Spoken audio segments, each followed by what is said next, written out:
Las prédicas no son para entretenernos, son para entrenarnos, para poder tomar las decisiones correctas.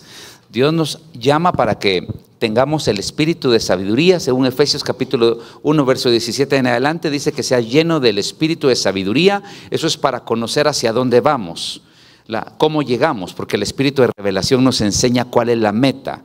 Así que usted y yo necesitamos dos cosas: revelación para saber a dónde vamos y sabiduría para saber cómo llegar. Porque nadie puede llegar al Señor si el Espíritu Santo no le manifiesta, no le muestra al Señor y no lo lleva de la mano. Por eso nos encomendamos hoy al ministerio del Espíritu Santo, que es guiarnos a toda verdad. El Señor solo unge las verdades. ¿Cuántos saben eso? Así que donde hay unción nosotros podemos estar más cómodos, porque Dios unge la verdad. Y que sea Dios el que tenga ese espíritu de revelación en nuestro corazón para poder entender la palabra y no tengamos oídos pesados. Lo que sí es cierto es que la palabra siempre nos va a desafiar. La palabra siempre te va a poner contra las cuerdas. La palabra siempre va a alumbrar en nuestros lugares oscuros. La palabra siempre va a tener algo que cortar en nosotros. Cuando Dios echó al hombre del jardín del Edén porque ya no podía permanecer allí por la indignidad, le puso 2 querubines y una espada revolvente.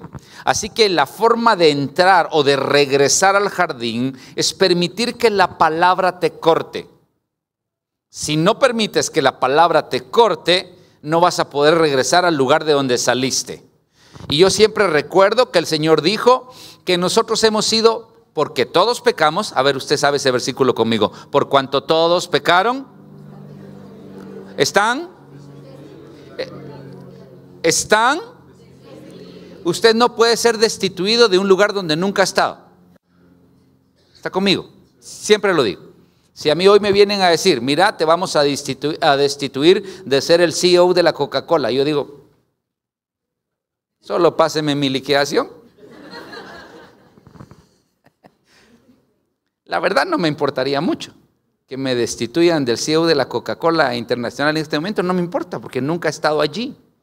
Ahora, si vienen y me dicen, mira, te vamos a destituir de pastor de Iglesia Fresca Presencia, tranquilo, ahí sí estoy. Tenemos un problema. Si a usted lo destituyeron de la gloria, ¿a dónde pertenece? Otra vez, si lo destituyeron de la gloria de Dios, si el pecado lo sacó de ahí, ¿a dónde pertenece? Por eso es que está insatisfecho siempre y siempre siente que le falta un poquito más. Por eso cuando llega a su cama, clama al Señor y dice, Señor, algo me falta. Sí, porque hasta que usted no tenga la forma de Cristo, no va a encajar en ese gran rompecabezas del universo que es la gloria de Dios, y usted va a tener la plenitud. Mire, es como cuando alguien se casa, un jovencito se casa y dice, voy a ser feliz. Entonces nos miramos los casados y decimos, ¿se lo dice usted o se lo digo yo? Pero no me malentienda. El matrimonio nos da felicidad, ciertamente, pero no nos da plenitud. Otra vez, el matrimonio nos da felicidad, pero no nos da plenitud. Eso es completamente cierto, con todas las áreas de vida. Yo miro a los jóvenes que dicen, yo quiero ser pastor, y yo les digo, usted no sabe la clavada que se va a llevar. Pero le digo, pues que gloria a Dios, está bien. Y uno los anima, pero de fondo uno sabe que el ministerio no te da plenitud, te da muchas satisfacciones. Te admira ver la mano de Dios, te admira ser usado por el Señor, te humilla el amor de Dios, pero no te da plenitud. Lo único que te da plenitud es Él. Es Él. Todos trajeron Biblia porque en un ratito voy a agarrar la Biblia y voy a ir rápido, ¿sí? Una vez me tocó dar el curso de introducción al Antiguo Testamento en un instituto bíblico y entonces yo iba y un hermano levantó la mano y me dijo, ¿puede ir más despacio? Le dije, mire, tengo 6 horas para darle la historia de lo que pasó en 4000 años, así que mejor se apura, le digo, porque vamos a 2 de Pedro, capítulo 1. Reciba un abrazo de Iglesia Fresca Presencia en Ciudad San Cristóbal. Ahí, mi esposa no me pudo acompañar, ha estado teniendo quebrantos de salud. Mis hijos están ahorita ministrando en la iglesia. Así que tenemos todos algo que hacer en el reino, porque esto no para, ¿verdad? No para. Segunda de Pedro, capítulo 1, verso 19. Tenemos también la palabra profética más. Otra vez. Tenemos también la palabra profética más segura, a la cual hacéis bien en estar atentos como una antorcha que alumbra en lugar oscuro. Para. ¿Por qué Pedro está hablando de eso? Porque en el versículo anterior él está hablando de la experiencia que tuvo cuando oyeron la voz de Dios, cuando fue, allá en capítulo 17 de Mateo, la transfiguración. La gloria de Dios descendió y ellos oyeron la voz del Padre que dijo: este es mi Hijo amado en quien tengo contentamiento. Así que él está haciendo referencia a una experiencia que tuvo cuando oyeron la voz de Dios. Pero después dice: pero tenemos la palabra profética más segura, a la cual hacéis bien en estar atentos como una antorcha que alumbra en lugar oscuro. Lo que está diciendo es: la palabra profética es esta escritura y es lo más seguro que tú y yo tenemos. Una experiencia personal no sienta doctrina. Un testimonio de sanidad, le damos gloria a Dios, pero no es la doctrina. Y no puedes sostenerte en el testimonio de otra persona. Debes sostenerte en la palabra de Dios. Porque tenemos la palabra profética más segura, a la cual hacéis bien, lea, en estar atentos como una antorcha que alumbra en lugar oscuro, hasta que el día esclarezca y el lucero de la mañana salga de nuestros corazones. Qué precioso esto. Nos está enfocando en la palabra profética, la escritura. Recuerde, toda profecía debe estar limitada, debe estar refrendada por la escritura. Si llegan a decirte algo precioso, pero no está en la palabra, deséchalo. Porque debe estar refrendado por la palabra de Dios. No importa lo que te diga, y Pablo dijo: aun si un ángel del cielo te apareciera y te predica otro evangelio, no lo dejes entrar el domingo en la mañana cuando toca la puerta. Apocalipsis, porque el domingo en la mañana salen a evangelizar también ellos. Capítulo 19, verso 10, hablando de la palabra profética. Sígame por favor. Aquí Juan tiene un encuentro con un ángel, y el ángel, no el angelito que nosotros tenemos aquí, sino otro más. El ángel es tan impactante que el mismo Juan se va a hincar para adorar. Y dice el verso 10, yo me postré a sus pies para adorarle. Y él me dijo: mira, no lo hagas. Yo soy consiervo tuyo y de tus hermanos que retienen el testimonio de Jesús. Adora a Dios, porque el testimonio de Jesús, otra vez, el testimonio de Jesús es el espíritu de la profecía. Pedro nos dice que la palabra profética más segura es esta escritura. Apocalipsis dice que el espíritu, que la esencia de la palabra profética es Jesús. ¿Está conmigo? Pedro nos dijo: la palabra profética más segura es la escritura. Juan nos dice, a través del ángel, el ángel a través de Juan, mejor dicho, el testimonio de Jesús es la esencia de la profecía. En pocas palabras, en todos los aspectos que nosotros vamos a estudiar en la escritura, lo que vamos a encontrar es la vida, muerte, resurrección, ministerio del Señor Jesucristo. Si tú tienes un encuentro en las escrituras con Jesús, estás por el buen camino. Y cuando nosotros tomamos algún tema en la escritura, un tema que a nosotros nos guste o nos haga sentir bien, pero no estamos viendo a Jesús, lo estamos viendo desde la perspectiva equivocada, porque la esencia de la profecía es el testimonio de Jesús. ¿Está conmigo, hermano? Me estoy dando a explicar. Por esa razón, en 1 Corintios capítulo 10, usted va a encontrar algo que es sorprendente para nosotros. 1 Corintios capítulo 10, verso 6, dice: estas cosas, está hablando de cuando atravesaron el Mar Rojo, está hablando cuando la nube de gloria los cubrió. Está hablando de la roca que los seguía. Mire, hermano, es que esto es tremendo. Esto es tremendo porque el agua que salió de la roca a todos nos sorprende, pero no solo salió agua de la roca los seguía.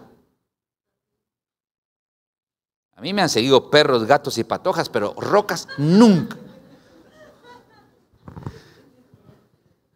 A usted también, ¿verdad? Y el día que me siga una roca, mire, vengo a administración, ¿sí? La roca que lo seguía. Ahora mire lo que dice el versículo 6, que eso es lo importante. Mas estas cosas sucedieron, ¿cómo? Usted sabe que la palabra que se utiliza aquí en griego es la palabra topos, de donde viene tipo o figura. Es un tipo. Estas cosas les acontecieron como un tipo, como una figura. Oiga, para nosotros, para que no codiciemos cosas malas como ellos codiciaron. Verso 11, siga conmigo, por favor. Y estas cosas les acontecieron como ejemplo, como figura, y están escritas para amonestarnos a nosotros, a quienes han alcanzado los fines de los siglos. Yo oí a un hermano decir, mire, a mí no me gusta usar mucho la simbología y la tipología. Y yo le digo, pues perdiste todo el Antiguo Testamento. Porque todo lo que pasó en el Antiguo Testamento es una figura de lo que la iglesia va a vivir.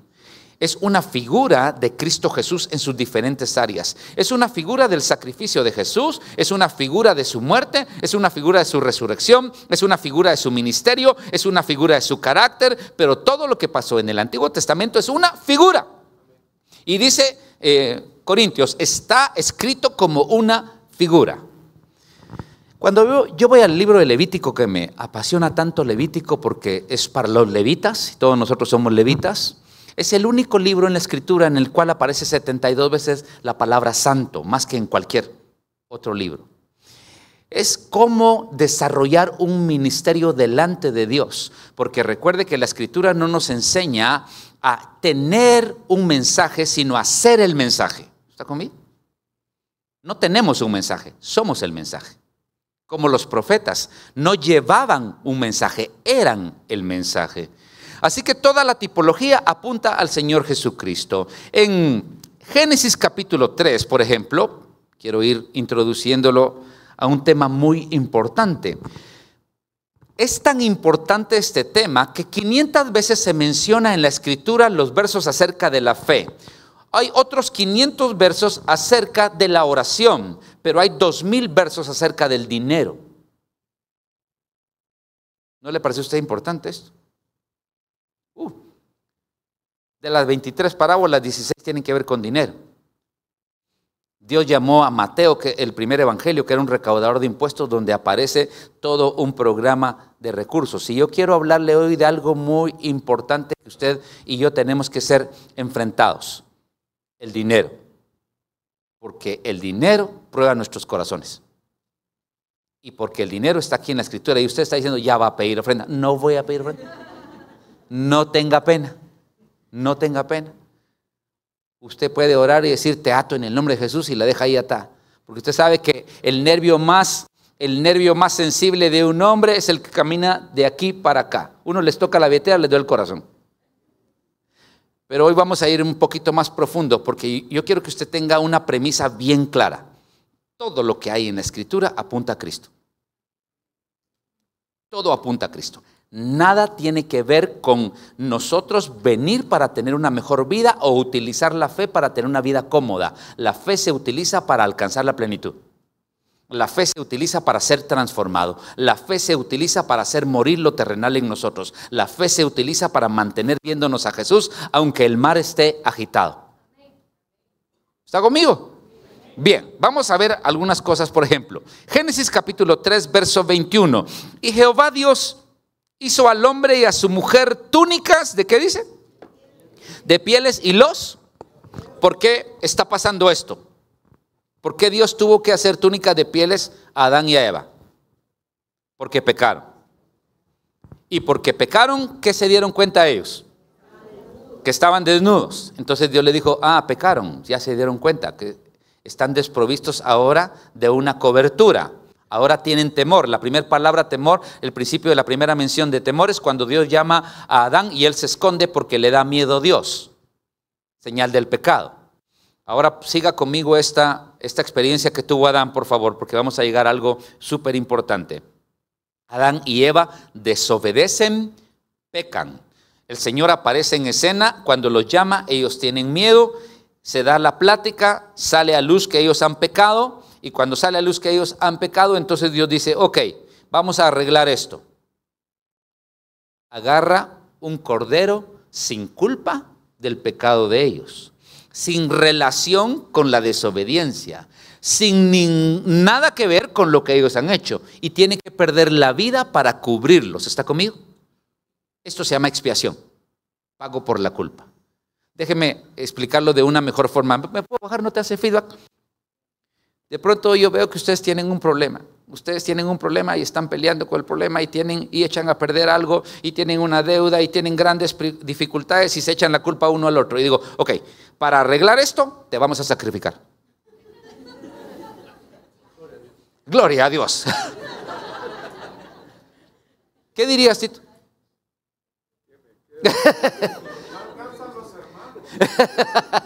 Tito diría, eso no es justo. ¿Yo qué tengo que ver? Si yo lo conozco. ¿Yo qué tengo que ver? Yo no me gasté ese dinero. Yo no rompí esos platos. Yo no tengo que ver nada con la dificultad que ellos tienen. Pero la única forma de arreglarlos es sacrificándote. Eso se llama expiación, pago por la culpa. Tráigalo a su corazón, a su vida. ¿Quién pecó? ¿Quién murió? ¿Era justo? Pero así pasó. Exactamente eso es lo que sucede con el dinero.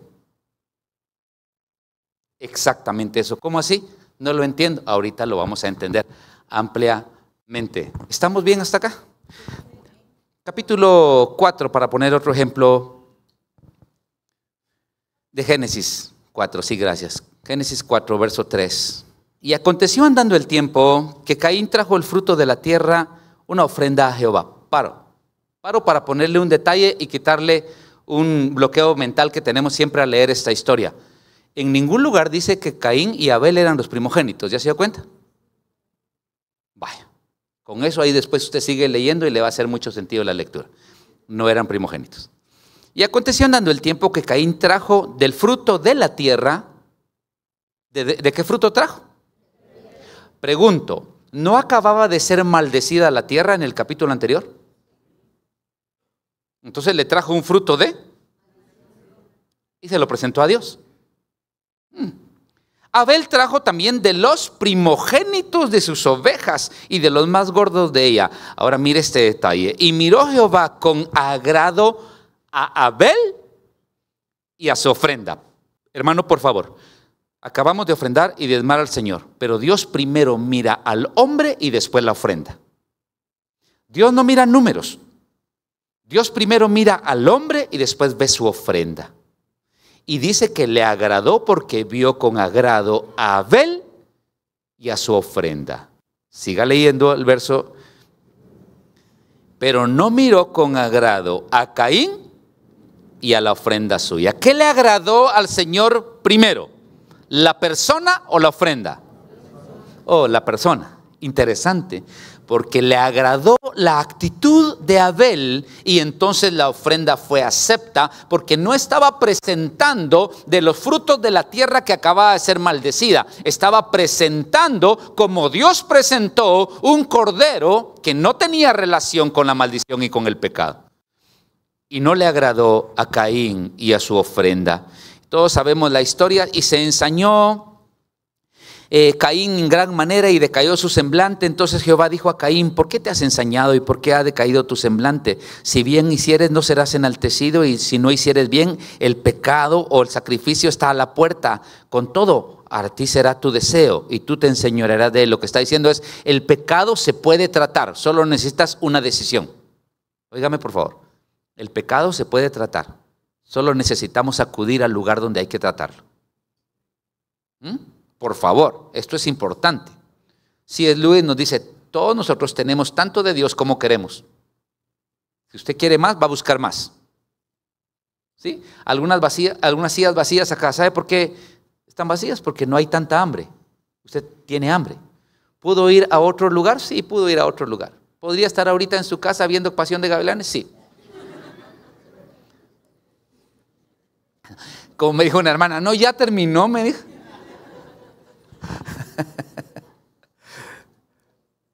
Entonces, ahora con esta base de la simbología, la tipología, con esta base de todo lo que representa la esencia de Cristo Jesús, quiero preguntarle a usted, ¿por qué diezmamos?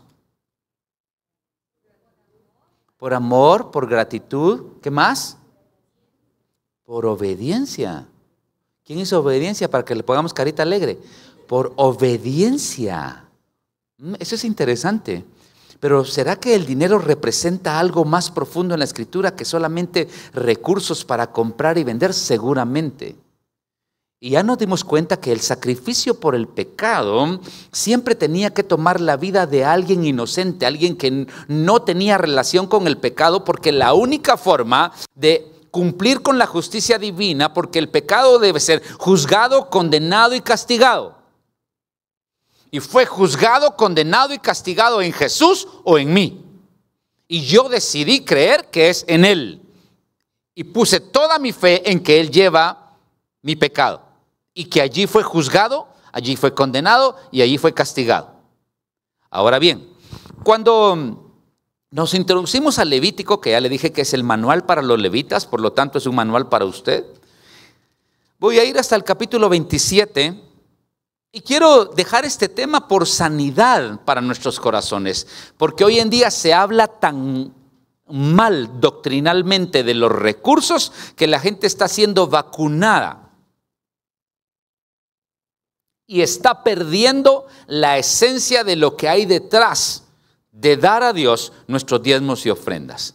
Cada una de las acciones de dar tiene una característica o una esencia o una naturaleza específica. Los diezmos son una obediencia a la palabra de Dios. Las ofrendas son una honra a la palabra de Dios. Y las siembras en el necesitado son parte de nuestra semilla para producir un mejor y un mayor fruto. Ninguno es un principio único de prosperidad. Óigame por favor lo que le voy a decir, que esto es importante. Porque el diezmo se predica como principio único de prosperidad. Y dice, traiga dinero al altar y usted va a recibir como magia. No. Si usted no tiene una vida de santidad, aunque usted lleve una ofrenda, es posible que no le agrade al Señor, como dijo de Caín, que no le agradó el hombre ni su ofrenda. Así que el diezmo no es un principio único de prosperidad. Es más, usted puede diezmar, pero si no administra correctamente, no va a haber diezmo que le aguante, hermano. ¿Está conmigo? Usted puede diezmar, pero si no se congrega, adora al Señor y es transformado, usted solo está siendo un patrocinador. Un hermano me llamó una vez y me dijo, mira, yo pertenezco a una iglesia grande aquí en Guatemala, aquí hay muchos recursos, así que yo he decidido mandarte mis diezmos a tu iglesia. Le digo, ¿te vas a congregar acá? Me dice, no, pero para que te ayude. Le digo, no. Si la Biblia dice traer los diezmos al alfolí, el lugar donde te congregas, es la casa. Ellos tenían un lugar específico porque hay una forma específica de hacer las cosas, porque hay un mensaje detrás de esto. Miren el verso 30. Y el diezmo de la tierra, así de la simiente de la tierra como del fruto de los árboles, ¿de quién es? ¿De quién es? Yo quiero que lo digamos todo. ¿De quién es el diezmo? ¿De quién es? Entonces no es mío. Y si no es mío, no lo puedo tocar, porque no es mío. Es de Él. Hay otra cosa que Dios claramente dice que Él, y usted tiene que tener cuidado con esto. Mía es la venganza, dijo el Señor. ¿Por qué no nos vengamos? Porque eso le pertenece a Él, está dentro de su territorio. Entonces yo no puedo tomarlo. Hay otra cosa que Él dijo que le pertenecía, el árbol del conocimiento del bien y del mal. No lo toques, yo decido qué es bueno y qué es malo. Entonces yo no puedo estar decidiendo qué es bueno y qué es malo, eso le pertenece a Él. Porque a veces en la iglesia, a mí me parece que... ¿Qué importa que nos parezca? ¿Qué dice la Biblia? La Biblia nos va a dictar la norma. Ahora, la Biblia dice que es de Él, y este es el primer punto que nosotros tenemos que dejar sentado. Es de Él. es de Jehová. Deuteronomio 14, 22, y yo sé que alguien está pensando en este momento, pero solo está hablando del Antiguo Testamento. Sí, ya le conté que el Antiguo Testamento es una sombra y figura, y lo vamos a ver en el Nuevo Testamento también de una forma muy clara si me da tiempo.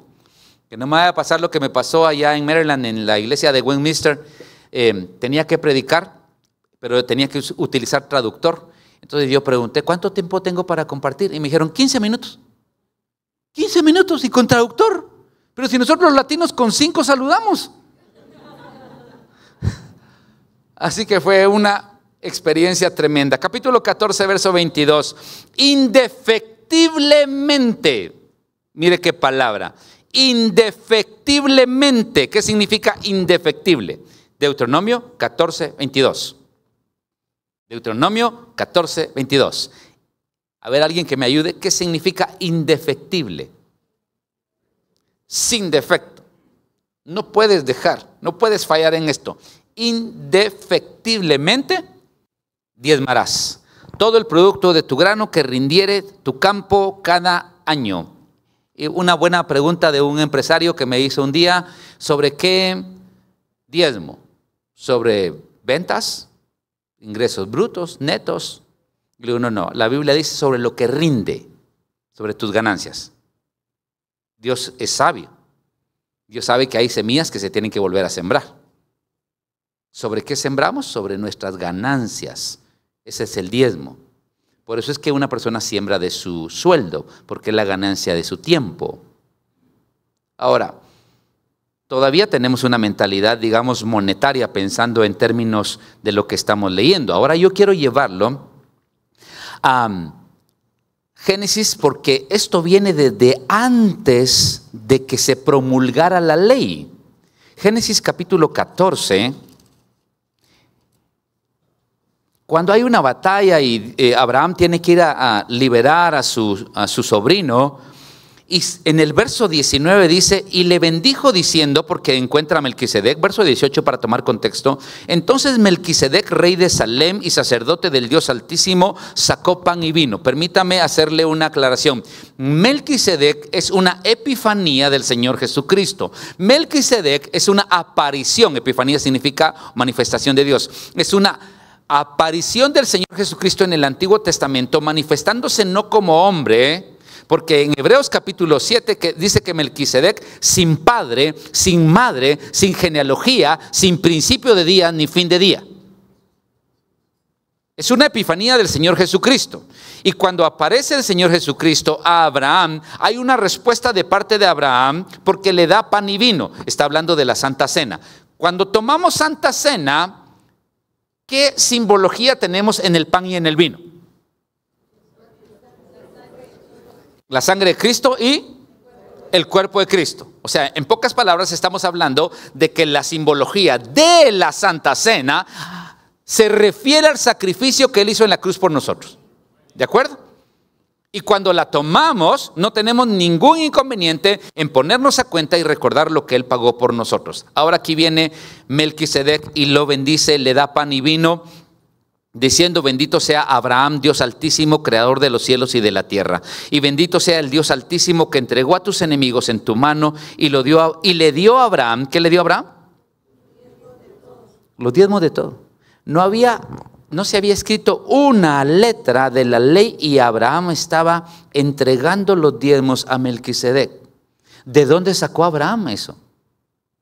¿Por qué Abraham reaccionó al recibir esa manifestación, al recibir la Santa Cena que está a destiempo, esa simbología del sacrificio? ¿Por qué le dio los diezmos? Porque los diezmos tienen que ver más que con dinero, tienen que ver con el sacrificio del Señor Jesucristo. Y yo quiero que usted tome esta idea para que nos vayamos alejando un poquito del dinero y nos vamos enfocando en que la profecía se refiere estrictamente al nacimiento, vida, muerte y resurrección del Señor Jesucristo. Y que cada vez que tomamos Santa Cena, recordamos el sacrificio, pero cada vez que diezmamos, también recordamos el sacrificio. Y se lo voy a mostrar por la Escritura para que usted tenga datos. En Éxodo capítulo 13, el Señor pide algo importante. Éxodo capítulo 13. ¿Vamos bien hasta el momento? ¿Sí? Vamos algo rápido, pero Éxodo capítulo 13. Jehová habló a Moisés diciendo, verso 1, conságrame todo primogénito, cualquiera que abre matriz entre los hijos de Israel, así de los hombres como de los animales. ¿De quién es? El primogénito es de Dios. Verso 12, vamos a brincar hasta el verso 12. Dedicarás a Jehová todo aquel que abriere matriz. Asimismo, todo primer nacido de tus animales, los machos serán ¿de qué? De Jehová. Mas todo primogénito de asno, póngale atención a esto, es importante. Todo primogénito de asno redimirás con un cordero, y si no lo redimieres, quebrarás su cerviz. También redimirás al primogénito de tus hijos. Óigame, aquí viene el detalle importantísimo para nosotros. Dios dijo, el primogénito es mío. Pero si alguien tiene su asno y le nace un asnito, porque todos sabemos que solo nos multiplicamos de la misma especie, ¿verdad? El mundo tiene que aprender eso. Se le olvidó la biología, pero bueno, nos multiplicamos de la misma especie. Así que cuando nacía el asno, resulta que el asno es un animal impuro.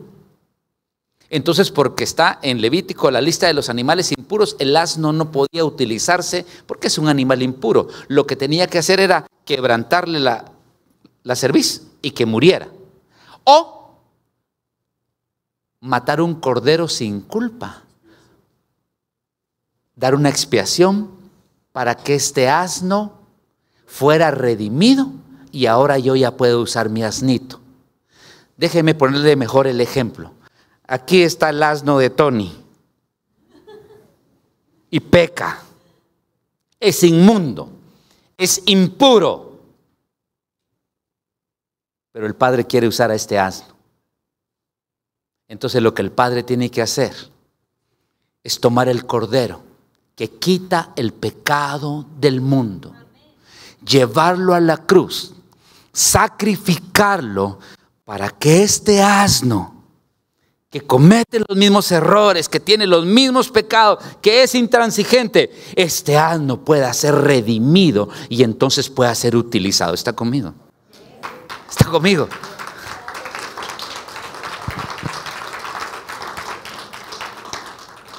Esto es impactante, ¿sabe por qué?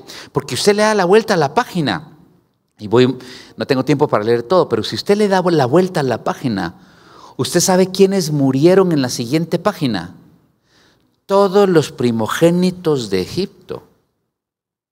¿Está conmigo? ¿Me sigue? ¿Me sigue?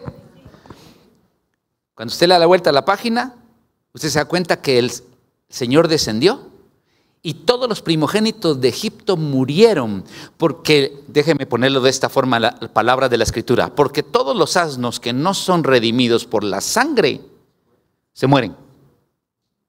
Pero en el lado del pueblo de Israel, todos estaban bajo la sangre en los postes y en los dinteles. ¿Y qué pasó con todos los primogénitos de Israel? Vivieron. ¿Por qué? Porque uno pagó por el resto.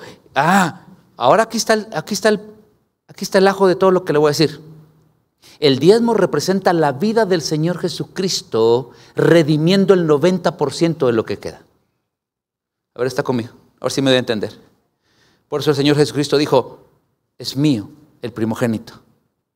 Porque el primogénito que yo voy a mandar es mi diezmo para redimir a la humanidad.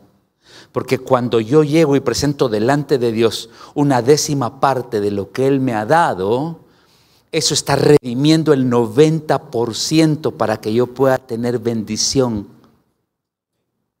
Y eso todos los días cuando yo haga un gasto, voy a recordar, este gasto lo estoy haciendo porque cuando di mi diezmo me recordé que un día fui redimido.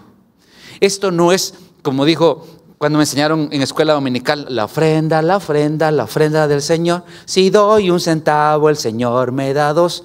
Yo decía, entonces aritmética, ¿verdad? Empieza uno a hacer sus cuentas, ¿verdad? No, esto va más allá. Esto es cuando yo estoy trayendo al alfolí mi diezmo, estoy diciendo, Señor, hoy recuerdo que un día el Padre presentó a su primogénito para redimir este asno. Y hoy estoy presentando este diezmo porque recuerdo que fue el sacrificio de uno sin culpa para redimir al que sí tenía culpa. Y cuando yo presento dinero, no estoy presentando dinero, estoy presentando el sacrificio del Señor Jesucristo. ¿Está conmigo? ¿Me sigue, hermano? Vamos bien hasta acá. Gloria al Señor. Por eso en el capítulo 14 los primogénitos mueren. Ahora, ¿por qué Dios pide la 10ª parte? Podría haber pedido la 5ª parte, podría haber pedido, como me dijo un hermano que recibió al Señor Jesucristo allá en California y era musulmán, y me dice, el único problema que tengo es que el Islam me salía más barato porque me salía en 7.5, me dijo. Y aquí con ustedes me salen 10, dice. Usted sabe, a veces pensando, los hermanos así son, ¿verdad? Aquí también hay hermanos que si hubieran conocido a la esposa de Lot, la venden por libra, pero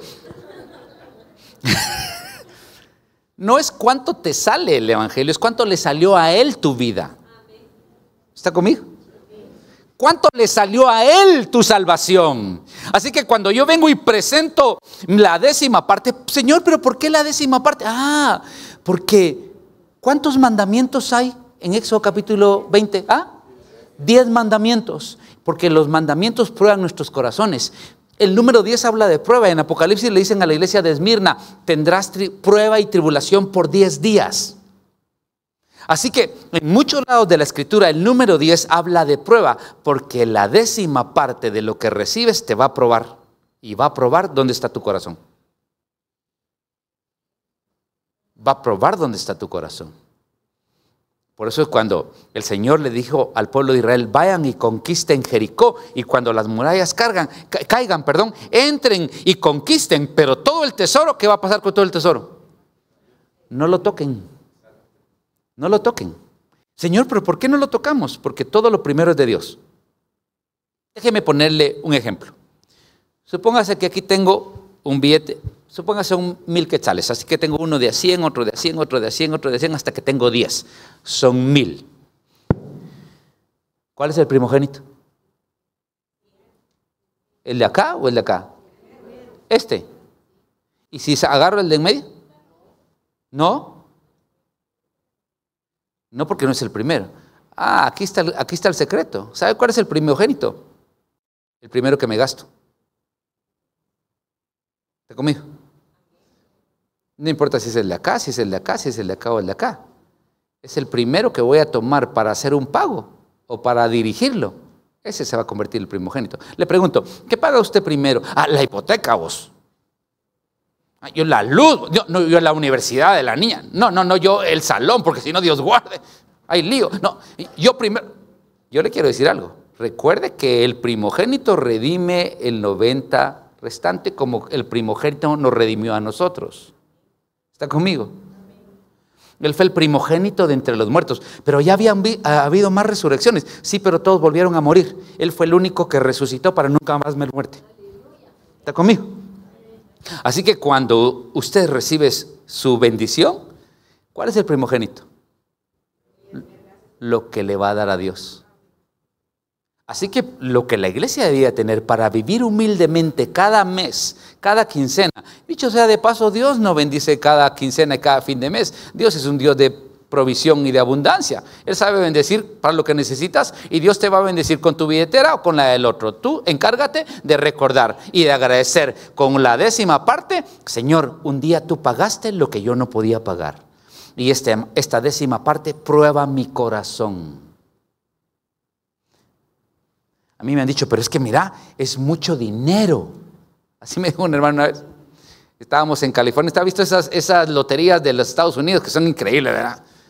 500 millones de dólares, 300 millones de dólares. Y alguien me dijo, ¿y si te la ganaras 10 Marías? Pues ni modo, le digo yo. Me dice, pero es que es mucho dinero. ¿Y por qué es mucho dinero el 10% y para ti el 90% no es tanto? Yo prefiero trabajar con un 90% redimido que con un 100% no redimido. Ahora, no quise utilizar la palabra dura porque le vamos a ver lo que el diezmo es. Y le pregunto, ¿cuántos de nosotros hemos sido redimidos de la maldición? Nuevamente, ¿cuántos de nosotros hemos sido redimidos de la maldición? ¿Por qué hemos sido redimidos de la maldición? Por el sacrificio de Jesucristo. ¿De acuerdo? De igual forma, cuando yo presento al Señor mis diezmos, estoy redimiendo mis recursos de la maldición financiera. Por eso, Malaquías capítulo 3, vamos por favor, Malaquías capítulo 3, verso 10 dice, traed todos los diezmos, ¿a dónde? ¿Cuántos diezmos? Porque el Señor se entregó a todo. Hermano, yo quiero hacer énfasis fuerte en que el diezmo no se trata de dinero. El diezmo se trata de recordar la muerte expiatoria del Señor Jesucristo cada vez que nosotros recibimos una bendición.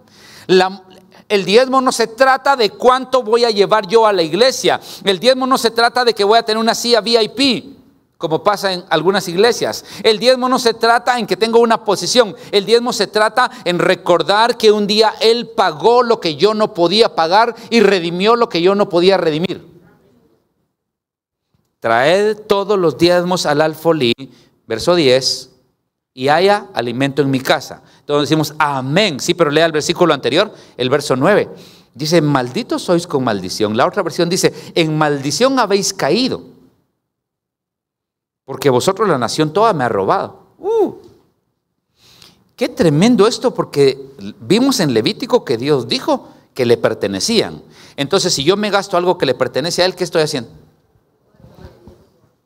No solo le estoy robando a Dios. El tema es que estoy dejando sin redimir el 90% y caigo en la maldición de la ley. ¿Está conmigo? Y yo debo de recordar que fui redimido en todas las áreas de mi vida. Yo les contaba ahorita a los pastores un testimonio, hace varios años, ya 22 años atrás, teníamos algunos negocios en aquel entonces en Centroamérica y estuvimos viviendo con mi esposa un tiempo en Nicaragua y ella contrajo tuberculosis pulmonar y en el proceso estábamos esperando la última bebé y ella siempre me dice que haga énfasis en que es la última porque tenemos 5. Me dice, tenés que decir que es la última, porque si decís es la pequeña, siempre cabe una más pequeña. Entonces dije, ok, es la última. La última bebé, estaba esperando bebé, contrajo tuberculosis, no, fue asintomático, no nos dimos cuenta, no tuvo fiebre, no tuvo tos, de pronto tuvo un rompimiento pulmonar, sus bronquios se taparon, colapsó. Paramos en el hospital con una perforación pulmonar, una situación bien fuerte. Y estando en esa condición, yo recuerdo que los 4 estaban muy pequeños, mis otros 4 hijos, y el mayorcito me llamaba y me decía, papi, esa vocecita, ¿puedo hablar con mami? Y su mamá entubada en el intensivo. Y yo decía, no puede, ahorita está todavía dormida. Yo decía, si supiera que posiblemente vuelvo a casa para decirles, mami ya nunca va a venir. Y estando en esa situación en el salón de espera del intensivo, yo estaba orando, Señor, ¿por qué nos pasa esto? Y en ese momento el Señor me habla y me dice, Deuteronomio 28:22. Deuteronomio, me voy a Deuteronomio, dice, Jehová te herirá de tisis, de inflamación repentina y perecerás en un momento. Señor, la tisis es la tuberculosis, esto es lo que me está pasando y esto está dentro del área de las maldiciones. Entonces Dios me dijo, Gálatas 3:13. Entonces me fui a Gálatas y Cristo nos redimió de la maldición de la ley, hecho por nosotros maldición. Es cierto, en la cruz Él pagó para romper las maldiciones. Y esto que estoy viviendo es una maldición generacional. Así que yo me metí al área de intensivo, me puse la ropa, me lavé las manos, todo lo que hacen, me puse la mascarilla, entré al área de intensivo y llegué en el nombre de Jesús a quebrantar la maldición que estaba sobre mi esposa. Anteriormente a esto, habían 3 veces que habían tratado de hacerle una broncoscopía para retirarle los coágulos que tenían tapando su bronquio. La razón por la cual ella produjo los coágulos tan rápido es porque estaba esperando a nuestra bebé. Entonces el cuerpo de la mujer, para no perder sangre, coagula muy rápido porque necesita el doble de sangre. Los médicos saben de esto. Así que coaguló en la salida del bronquio, le tapó, no entraba oxígeno. Fue tan que empezó el pulmón a descender y el cuerpo, el Señor que ha hecho es tan lindo que empezó a crecer el pulmón del otro lado y le movió un poquito su esternón. Después de esto la tuve que llevar enderezado, pintura y todo lo demás. Enderezado de chasis. Así que estando en esa situación bien tremenda, bien difícil, la bebé estaba en el 5º mes de embarazo. Todo estaba complicado. Pero cuando yo escuché esa palabra, los médicos me dijeron, 3 veces hemos tratado y no se ha podido, pero el Señor me llevó y dijo, ok, por el sacrificio de la cruz, yo vengo a quebrantar esta maldición. Toda maldición de enfermedad, toda herencia, porque las enfermedades vienen por 3 causas, o por maldiciones generacionales, por el ambiente que está contaminado por el pecado, ¿sí? O por genética. Entonces quebranté esa maldición, oré sobre ella, hablé bendición, la bendición que Dios alcanzó en la cruz del Calvario para nosotros. La dejé descansar, me fui nuevamente al área de descanso y cuando estaba ahí, los médicos iban entrando y me dijeron, vamos a probar la 4ª, esta es la vencida, como que dice, después de esto ya no hay nada más que hacer. A los 5 minutos salieron y venía con un frasquito y 3 coágulos. Me dijo, empecé a ganar la victoria, me dijo el médico. Yo le dije, no, la victoria se ganó en la cruz hace 2000 años. Amén. ¿Sabe? 3 broncoscopías antes, sin romper la maldición. Una, rompiendo la maldición. Volvámoslo al tema de los diezmos. 100% sin quebrantar la maldición. ¿Por qué no me alcanza? Me estoy haciendo pedazos. ¿Por qué me siento insatisfecho? 10% quebrantando la maldición. El primogénito, redimiendo el 90%. ¿Me estoy dando a entender? Así que cuando yo vengo a dar mis diezmos, yo no debería ni solo dejar dinero así. No, yo debería ir, Señor, esto me recuerda que un día en la cruz tú pagaste por mi entera redención. Esto representa la cruz misma. Este 10% representa el diezmo que el mismo Padre dio a su único Hijo Jesucristo. No es un rito de iglesia, es recordar que todo lo que pasó está escrito para amonestarnos a nosotros, para recordarnos que Jesucristo pagó por nosotros. Amén. Bien, ¿estamos bien todavía? Tenemos un poquito de tiempo porque 1 Crónicas capítulo 29 nos va a recordar algo importante. No me quiero extender, no quiero cansarlo mucho, pero sí es un tema importante para quitar de la mente. Es que ella no es para esta época, es que si es de esta época, mire, el que no quiere dar es simplemente le está manifestando la dureza del corazón. Porque el diezmo nos prueba. El diezmo nos va a probar. Amén. Si usted dice, es que me dijo alguien, yo no doy porque no me alcanza. Yo le dije, no te alcanza porque no das. Porque el 10% redime. Voy rapidito, por favor, que tenemos un testimonio. 29:14. Mire lo que dice. Porque ¿quién soy yo y quién es mi pueblo para que pudiésemos ofrecer voluntariamente cosa semejante? Pues todo es tuyo y de lo recibido de tu mano. Otra vez, todo es tuyo y de lo recibido de tu mano. Escúcheme, hermano, por favor. ¿Por qué no Dios tomó otro humano, hombre, que naciera de otra mujer para pagar nuestra deuda? Porque todos tenían pecado. El único que podía pagar por nuestro pecado era alguien sin relación con el pecado, que fuera completamente puro. Porque lo que único que puede redimir y llegar a cumplir la justicia divina es lo que viene de Él. ¿Me doy a entender? Todo es tuyo. De lo recibido de tu mano, de eso te damos.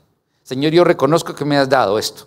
Y de lo que tú me diste, de esto te doy. ¿Por qué? Porque es Jesucristo mismo recordándonos a través de nuestro ejercicio de dar, de ofrendar, que todo viene de Él. Bien, en el Nuevo Testamento se nos recuerda, rápidamente vamos por favor al Nuevo Testamento, en Hebreos capítulo 7, porque como me dijo una vez un hermano, ustedes los pastores sí que son listos, porque usan todo lo del Antiguo Testamento cuando les conviene. Claramente me estaba hablando del dinero. Y le dije, ¿cómo así? Sí, porque siempre jalan del Antiguo Testamento todo lo que les conviene. Y lo que no quieren, no lo jalan. A ver qué cosas, por ejemplo, jalamos del Antiguo Testamento. El dinero, me dijo. Sí, pero en el Antiguo Testamento también dice no matarás.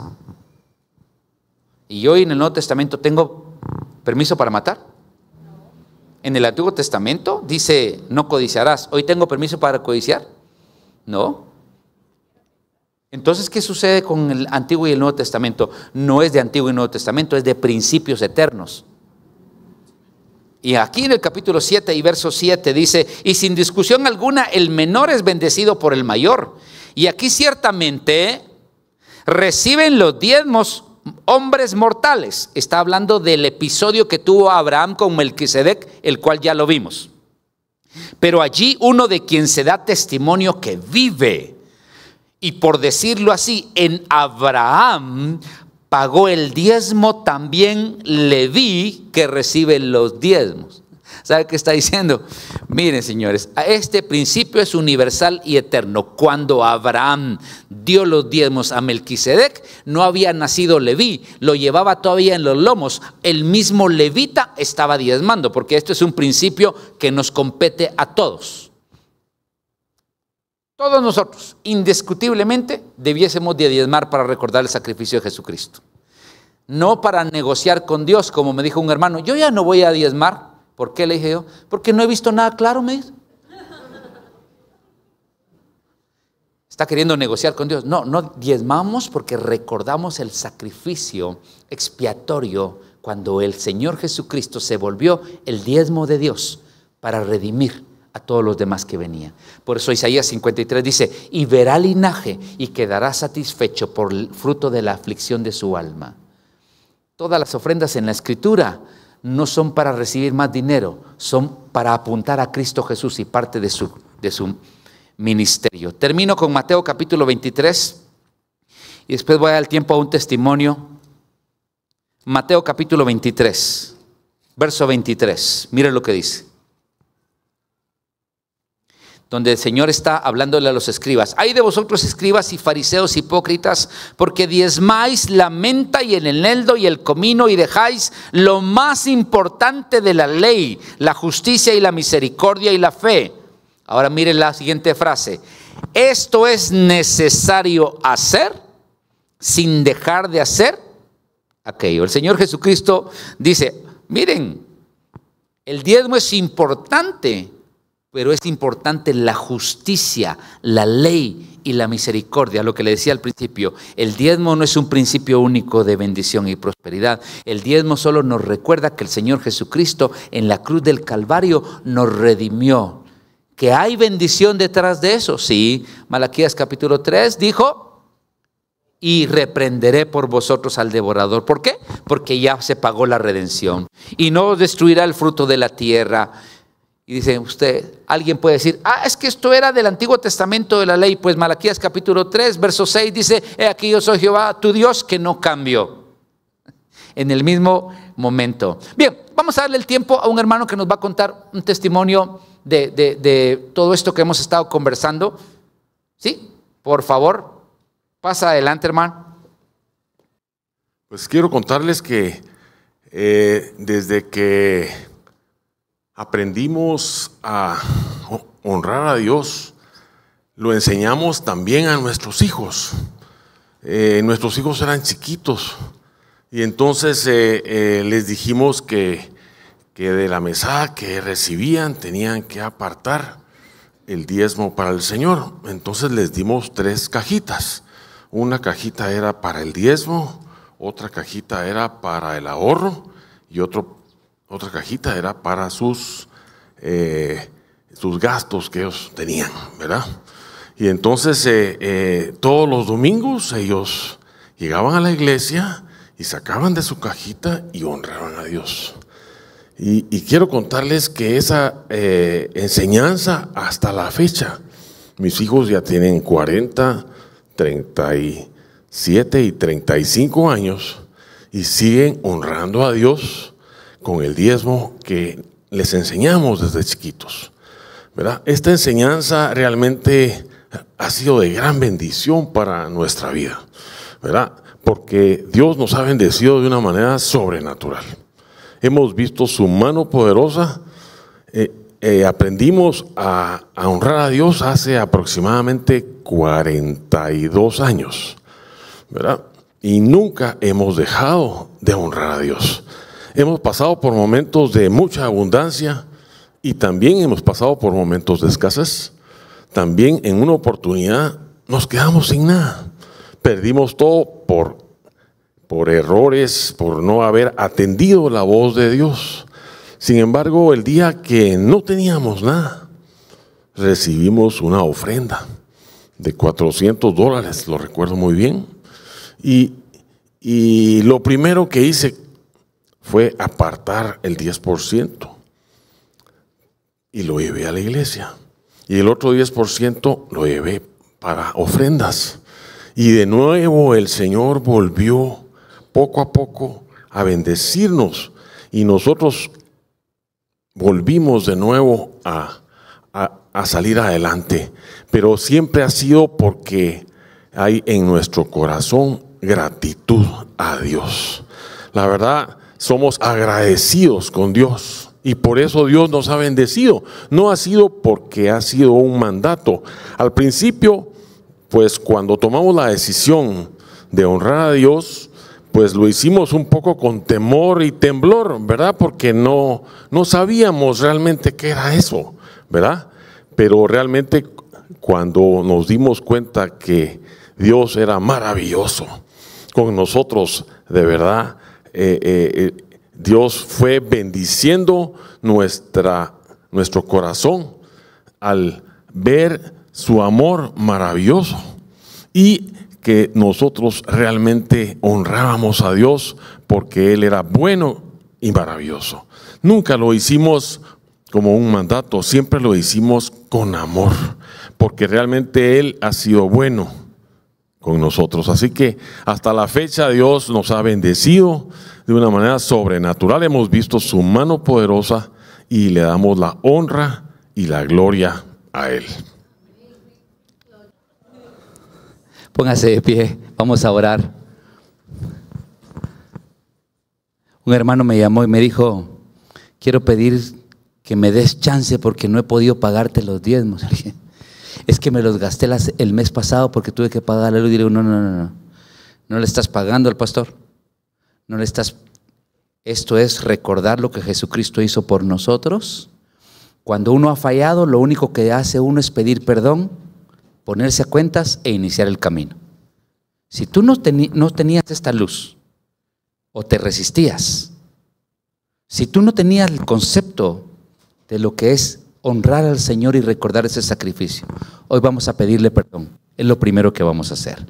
Padre, en el nombre de Jesús, nos acercamos a ti hoy cubiertos con tu sangre porque nos has redimido. Pagaste el precio que nosotros no podíamos pagar.